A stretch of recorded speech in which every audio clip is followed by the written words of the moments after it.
यदि आपके पास कागज है, आपके पास कलम है, तो ये लिख लीजिएगा। आपको सुनने को नहीं मिल पाएगा। वास्तु शास्त्र के ये 18 आचार्य हैं। भोजपत्र पर इन 18 के नाम लिखकर ईंट के नीचे उस भोजपत्र को दबा दिया जाए तो उस मकान में, उस भवन में किसी भी प्रकार का दोष नहीं रहता। वो 18 नाम मैं आपको लिखा रहा हूं, सुन लीजिएगा। आप नया घर बनाएं या आपका पुराना घर है, जिस घर में किसी भी प्रकार की दिक्कत है, गलत स्वप्न है, घर में मन नहीं लगता, दिक्कत है, परेशानी है, कोई ऐसी बाधा है, तो उसके लिए अष्टादश नाम हैं। इस पूरी धरती पर इस लोक से लेके परलोक तक सिर्फ 18 ही लोग हैं जो वास्तु विद्या को जानते हैं। इनके अलावा कोई 19वां है ही नहीं, जिन्होंने वास्तु का बहुत बड़ा विधान से वर्णन किया। यहां से जो मैं कह रहा हूं आप समझ पा रहे हैं क्या? बात आ रही है समझ में? एक बार जरूर बताइएगा। मैं आपसे वास्तु की चर्चा कर रहा हूं और इस समय मैं आपको यह बोल रहा हूं, इस लोक से लेकर के परलोक तक सिर्फ ऐसे 18 हैं जिनको वास्तु का ज्ञान है, जिनको वास्तु का आचार्य कहा गया है। इन 18 के नाम एक भोजपत्र पर कुमकुम, हल्दी, गोरोचन, चंदन, इन चीजों से भोजपत्र पर 18 के नाम लिखकर जमीन में पहली ईंट के नीचे ये नाम दबा दिए जाएं तो उस घर का दोष समाप्त हो जाता है। तो ये आप लिख सकें तो लिख लीजिए 18 के नाम, लिख लें। मैं आपको इतना सा मौका दे रहा हूं कि आप कागज कलम ले लें, अपने मोबाइल में रिकॉर्ड कर लें कौन कौन है वो 18 जो वास्तु के परम आचार्य हैं। भृगुर अत्रि वसिष्ठस्य विश्वकर्मा मयस्तथा नारदो नग्नजेच्चैव विशालाक्षा पुरंदर ब्रह्मा कुमारो नंदीश सौनको गर्गएव च वासुदेवो अनिरुद्ध तथा शुक्र बृहस्पति अष्टादशैते विख्याता वास्तुशास्त्रो उपदेशका संक्षेपेण उपदिष्टम यन्मनवे मत्स्यरूपिणा। इन 18 के नाम स्वयं मत्स्य भगवान ने राजा मनु को 18 के नाम सुनाए। जो यह बात मैं आपको कह रहा हूं ये भगवान मत्स्य नारायण कहते हैं, जो इन 18 का नाम लेते हैं, पूजा में इनके नाम लिख करके जमीन में दबा देते हैं। भगवान मत्स्य नारायण मत्स्य पुराण में बोलते हैं, राजा मनु को कहते हैं कि उस घर में किसी भी प्रकार का दोष नहीं रहता। कौन कौन है वो 18 के? भृगुर वसिष्ठस्य विश्वकर्मा मयस्तथा। पहले हैं श्री भृगु जी महाराज, वास्तु शास्त्र के बहुत बड़े ज्ञाता हैं, महात्मा भृगु। दूसरे हैं श्री अत्रि जी महाराज, बहुत बड़ा ज्ञान है। जंगलों में, वनों में बाबाजियों की जो कुटियां बनी थी वो सब इनकी देन है। तीसरे हैं महात्मा वशिष्ठ। आप अयोध्या को देखिएगा, 2 नगरियां ऐसी हैं जो कि 48 कोस में बसी हुई थी। एक का नाम है अयोध्या और एक का नाम है श्री द्वारिका। अभी मैं द्वारका के बारे में आपको चर्चा करूंगा। द्वारका में अद्भुत वास्तु और अयोध्या में भी अद्भुत वास्तु है। अयोध्या वशिष्ठ के वास्तु से बनी है और श्री द्वारका जी भगवान श्री कृष्ण के वास्तु से बनी है। तो ये नाम सुनिए 18 के भृगुर अत्रि वसिष्ठस्य विश्वकर्मा मयस्तथा। भृगु जी महाराज एक, दूसरे श्री अत्रि जी, तीसरे श्री वशिष्ठ, चौथे भगवान विश्वकर्मा, 5वें माया। ये माया विश्वकर्मा का वंशधर है। ये मैं दानव की बात नहीं कर रहा हूं, ये वो माया है जिसने पांडवों के लिए इंद्रप्रस्थ नगरी का निर्माण किया विश्वकर्मा के पुत्रों में से एक है। मय की बहन का नाम था संज्ञा। ये वही संज्ञा है जो भगवान सूर्य नारायण के साथ ब्याही गई थी, जिसने वैवस्वत मनु जैसे अद्भुत पुत्रों को जन्म दिया, संज्ञा है। विश्वकर्मा की ही बेटी भगवान सूर्य के लिए ब्याही है। तो ये भगवान विश्वकर्मा 18 में से एक नाम है, उनके पुत्र मय। 6वें नंबर पर हैं श्री देवर्षि नारद जी। वास्तु शास्त्र के बहुत बड़े ज्ञाता हैं, बहुत बड़े आचार्य हैं श्री देवर्षि नारद जी। ये लिख लो, 18 नाम आपके काम आएंगे।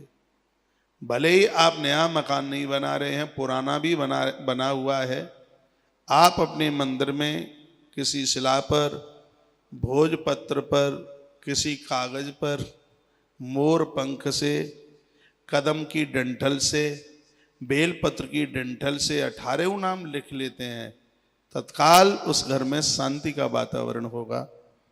ये इतना बड़ा प्रभाव ये मत्स्य भगवान कह रहे हैं। वो मैं आपके बीच में जो बात बोल रहा हूं, इसलिए मत्स्य भगवान ने राजा सत्यव्रत के सामने ये बातें कही। मत्स्य पुराण की चर्चा है, सुन लें आप। भृगु, अत्रि, वशिष्ठ, विश्वकर्मा, मय, नारद। 7वें नंबर पर हैं नाग्नजित। नाग्नजित जिनकी एक बेटी भगवान कृष्ण को ब्याही थी, जिसका नाम था नाग्नजिति। वास्तु शास्त्र की बहुत बड़ी इन्हें जानकारी है। 8वां नाम है विशालाक्ष।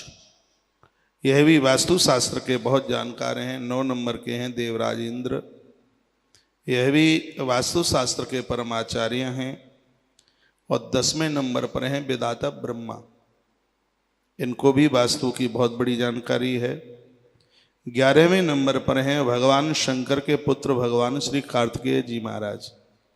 ये बड़ी नई सी बातें आप सुन रहे हैं, शायद नहीं होगी जानकारी। वास्तु के ये परम आचार्य जन हैं, जिन्होंने धरती के दोष की बात करी। उस दोष का निपटारा कैसे हो सकता है, भवन किस प्रकार से बने, कौन से भवन में तुम आनंद के साथ रह सकते हो, ये सिद्धांत इन आचार्यों ने दिए हैं, जिनके नाम आपके बीच में रखे जा रहे हैं। तो नारदो नग्नजिच्चैव विशालाक्षाक्ष पुरंदर। पुरंदर नाम इंद्र का है। ब्रह्मा कुमारो नंदीस सौनको गर्गएव च वासुदेवो अनिरुद्ध तथा शुक्र बृहस्पति। सुनिए, तो भगवान महादेव के पुत्र श्री कार्तिकेय जी। 12 नंबर के वास्तु के जो जानकार हैं उनका नाम है श्री नंदीश्वर। 13 नंबर के जो जानकार हैं उनका नाम है महात्मा सौनक। 14 नंबर के जो जानकार हैं उनका नाम है महात्मा गर्ग। और 15 नंबर के जो वास्तु के जानकार हैं उनका नाम है वासुदेव भगवान श्री कृष्ण। भगवान श्री कृष्ण ने जिस समय श्री द्वारका जी को बनवाया है, भगवान विश्वकर्मा ने निर्माण किया। एक क्षण में द्वारका बनी है पूरी, लेकिन इसका नाप, इसका माप भगवान कृष्ण के हाथ का था।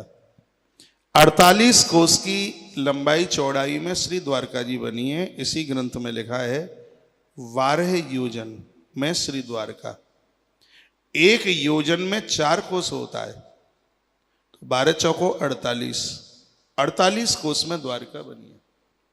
द्वारका के गुम्मटों के ऊपर राजमार्ग थे। ग्रंथों में सोने की द्वारका, लेकिन वह और भी तमाम प्रकार की धातुओं से द्वारका बनी थी। इसका नाम द्वारका कैसे पड़ा, मत्स्य पुराण में इसका वर्णन है, वो आप सुन लीजिए। इसका नाम द्वारका कैसे पड़ा, जब यह द्वारका बनकर के तैयार हुई, यादवों की नगरी बनी श्री द्वारका, मथुरा के सब लोग वहां पहुंच गए। द्वारका जी की विशेषता यह थी, जरूरत पड़ने पर दरवाजा अपने आप खुलता था और जरूरत ना पड़ने पर दरवाजा अपने आप बंद होता था। तो ये मथुरा के सब लोग उस परकोटे के अंदर थे उस पुरी के अंदर थे, घूम रहे थे, एक एक जगह को देखा, लेकिन इनको कहीं भी उस परकोटे में कहीं द्वार ही नहीं मिला। भगवान श्री कृष्ण को ये सब यदुवंशी कहने लगे, कृष्ण भवन बड़ा सुंदर है, आलीशान है, भव्य है, ऐसा भवन तो पहले कभी देखा नहीं गया, लेकिन इसमें कहीं द्वार तो दिखाई नहीं देता। द्वार कहाँ, इसका द्वार कहाँ है? उन यदुवंशियों ने पूछा, द्वार कहाँ, इसका द्वार कहाँ है? भगवान ने मुस्कुरा करके कहा, जिस समय बाहर निकलने की जरूरत होगी तो द्वार खुलेगा, और जब जरूरत नहीं होगी तो द्वार अपने आप बंद होगा। तो मथुरा के लोगों ने पूछा कि द्वार कहाँ है द्वार? तो भगवान श्री कृष्ण कहने लगे, तुमने इस भवन के, इस पुरी के द्वार के बारे में पूछा कि द्वार कहाँ, अब लोग इसको नाम द्वार कहाँ, तो द्वार कहाँ को ही लोग आज तक अब द्वारका के नाम से जानने लगे हैं। यानी ढूंढने से भी जिसका द्वार न मिले, इसलिए उसका नाम है द्वारका। ढूंढने से भी जिसका द्वार न मिले, उसका नाम है द्वारका। पूरे मृत्युलोक में एक ऐसी नगरी श्री द्वारका थी जो कि आज गुजरात में बसी हुई है। मत्स्य पुराण में जिसके लिए वर्णित किया गया है कि जिस समय युद्ध करने के लिए ये जरासंध जैसे ये लोग आते थे, दुश्मन लोग आते थे, तो द्वारका की ये विशेषता थी कि द्वारका पानी में डूब जाया करती थी, और जब ये दुश्मन वहां से चले जाया करते थे तो द्वारका पानी के ऊपर आकर के दिखाई देती थी। ये बाहर के निशाचर भी, दुश्मन भी आकर के कहते थे, ये द्वार कहाँ गई ये, जो दुश्मनों को देखकर पानी में डूब जाए और दुश्मनों के जाने के बाद वो पानी के ऊपर तैरे। ऐसी नगरी पूरे मृत्यु लोक में इस धरती पर पहली थी, जिसका नाम है द्वारका। दुश्मन जिसका पता नहीं लगा पाए, वो पता ही नहीं लगा पाए, वो पानी में डूबती थी, पानी के ऊपर उभरती थी। ये वास्तुकला के आचार्य भगवान श्री कृष्ण हैं। तो उन 18 नामों में एक नाम भगवान श्री कृष्ण का आता है। लिखा है कि वासुदेवो अनिरुद्ध तथा शुक्र बृहस्पति, ये नाम याद कर लीजिएगा। उन 18 में नाम भगवान श्री कृष्ण का है। और भगवान कृष्ण के प्रपौत्र, याद रखिएगा, बाबा जी का ज्ञान, पिताजी का ज्ञान बेटे ना ले पाए तो बेटे का बेटा जरूर ले लेता है। हाँ, बेटा ना माने पापा को उतना, लेकिन पोता नाती बाबा जी को बहुत मानता है। प्रद्युम्न तो वो ज्ञान कृष्ण का नहीं ले पाए, लेकिन प्रद्युम्न का जो बेटा है अनिरुद्ध, भगवान श्री कृष्ण से वास्तुकला का ज्ञान अनिरुद्ध ने ले लिया। इसलिए 18 नामों में एक नाम श्री अनिरुद्ध जी महाराज का आता है। वासुदेवो अनिरुद्धश्च तथा शुक्र बृहस्पति। बताया गया है कि भगवान श्री कृष्ण अनिरुद्ध और 17वें नंबर पर हैं श्री शुक्राचार्य। शुक्राचार्य जी का नंबर 17वें नंबर पर। बहुत बड़ी जानकारी थी शुक्राचार्य जी को। भगवान विश्वकर्मा को प्रकट करने में भगवान महादेव और शुक्राचार्य दोनों का हाथ है। ये इसी 10 बजे वाले प्रोग्राम में एक दिन भगवान विश्वकर्मा जी के जन्म की आप बात सुनेंगे तो आपको ये बात समझ में आएगी। उन 18 नामों में जो एक नाम है वो दैत्य गुरु श्री शुक्राचार्य जी का भी एक नाम है, जो 17वें नंबर पर है। और 18वें नंबर पर है नाम वासुदेवो अनिरुद्धस्य तथा शुक्र बृहस्पति। 18वें नंबर पर जो नाम है वो देवगुरु बृहस्पति जी का नाम है। अष्टादशैत विख्याता, भगवान मत्स्य ने सत्यव्रत मनु को बताया 18 नाम विख्यात होंगे, जिनको वास्तुकला की अपने आप में पूर्ण जानकारी। इन 18 का नाम भोजपत्र पर लिखकर जब नींव खुदती है तो पहली ईंट के नीचे इनके नाम रख दिए जावे। तो उस जमीन का दोष समाप्त हो जाता है। इनको यह वरदान मिला है।